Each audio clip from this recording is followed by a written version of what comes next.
இரட்சகராகிய இயேசு கிறிஸ்துவின் நாமத்தினாலே உங்களுக்கு என்னோட அன்பின் வாழ்த்துக்கள். இன்றைய நாள் தியானத்துக்காக தெரிந்து கொள்ளப்பட்ட வேத வசனம் ஏசாயா தீர்க்கதரிசியின் புஸ்தகம் 8வது அதிகாரம் 13வது வசனம். சேனைகளின் கர்த்தரையே பரிசுத்தம் பண்ணுங்கள், அவரே உங்கள் பயமும் அவரே உங்கள் அச்சமுமாய் இருப்பாராக என்று தேவனாகிய கர்த்தர் ஏசாயா தீர்க்கதரிசியிடம் சொன்னார். முந்தின வசனங்களில் கர்த்தருடைய கரம் என்மேல் அமர்ந்து அவர் என்னுடனே பேசி, நான் இந்த ஜனத்தின் வழியிலே நடவாதபடி எனக்கு புத்தி சொல்லி விளம்பினதாவது என்று சொல்லப்பட்டிருக்கிறது. ஜனங்கள் அசிரிய ராஜாவுக்கு பயந்து நடந்தது போல நீங்கள் நடவாதபடி சேனைகளின் கர்த்தரையே பரிசுத்தம் பண்ணுங்கள், அவரே உங்கள் பயமும் உங்கள் அச்சமுமாய் இருப்பாராக என்று கர்த்தர் சொல்லுகிறார். மனிதருக்கு பயப்படாமலும் மனிதர்கள் பயப்படும் காரியங்களுக்கு பயப்படாமலும் இருக்கும்படி கர்த்தர் கூறுகிறார். நாம் தேவன் ஒருவருக்கு மாத்திரமே, சேனைகளின் கர்த்தருக்கு மாத்திரமே பயந்து நடக்க அழைக்கப்பட்டிருக்கிறோம். சேனைகளின் கர்த்தர் என்றால் வானத்திலும் பூமியிலும் சர்வ அதிகாரம் படைத்து சகலவற்றையும் ஆளுகை செய்கிற தேவன். அவருக்குள் எல்லாமே கட்டுப்பட்டு அவருடைய ஆளுகைக்குள் சகலமும் அடங்கியிருக்கிறது. அவர் சொல்லாகும், அவர் கட்டளையிட நிற்கும்.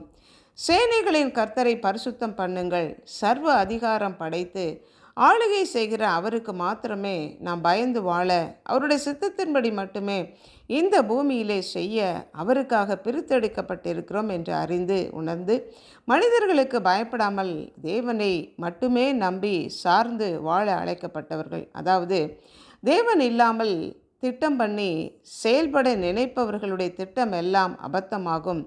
அவர்களுடைய ஆலோசனை நிலை நிற்காது. தேவனை எதிர்த்து செயல்பட ஒருவனாலும் கூடாது. அவரே உங்கள் பயமும் அச்சமுமாய் இருப்பாராக.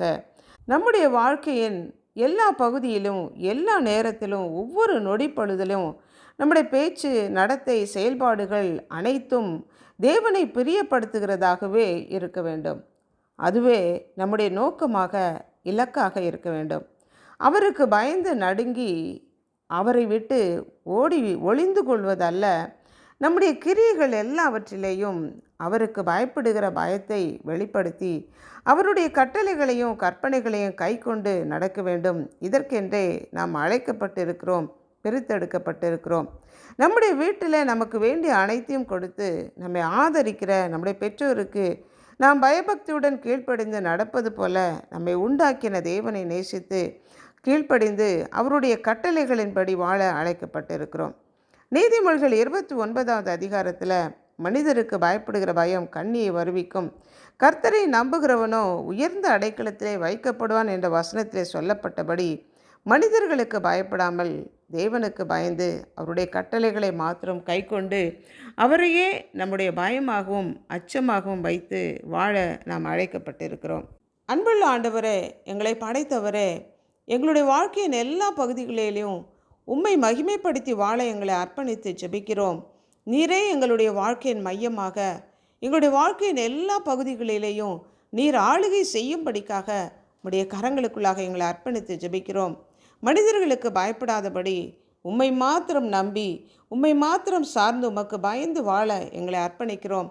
கர்த்தருக்கு பயப்படுதலே அவருக்கு உகந்த வாசனையாக இருக்கும் என்ற வசனத்தில் சொல்லப்பட்டபடி உமக்கு பயந்து உம்முடைய கட்டளைகளுக்கும் கற்பனைகளுக்கும் கீழ்ப்படிந்து நடக்க வாழ எங்களை அர்ப்பணித்து ஜெபிக்கிறோம். இயேசு கிறிஸ்துவின் நாமத்தினால் ஜெபிக்கிறோம் பிதாவே, ஆமென்.